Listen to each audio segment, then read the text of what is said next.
We'd like to, on behalf of the Legislative Fire EMS Caucus, Representative Oler and myself, welcome everybody to Fire Service Day here at the Capitol. Again, to our chiefs, our volunteer and career professionals who spend each day protecting our communities, thank you for coming up and helping to advocate.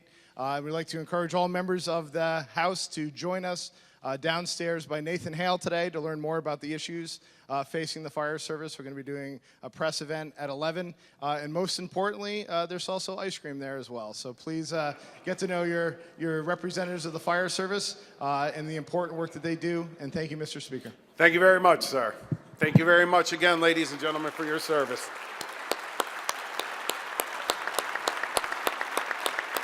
Fire service is important. We want to make sure that at least once during the legislative session that we have some advocacy up here, because there's some very important issues that are facing the fire service. Funding, number one, being the most important issue.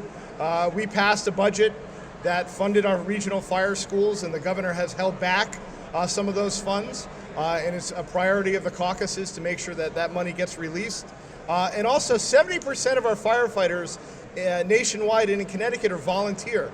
I represent the smallest town in Connecticut, the town of Union, with 800 residents in a volunteer fire department.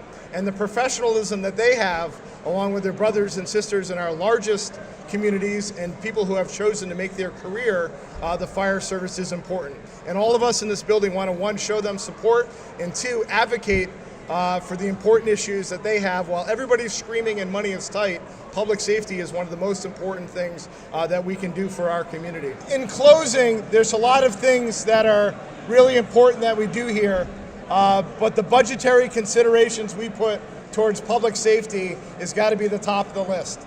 And the budget that was passed, as I said before, was a budget that funded our training needs in Connecticut. And our training needs work both for the career departments and our volunteer departments. And the governor's holdbacks have put those training opportunities in jeopardy.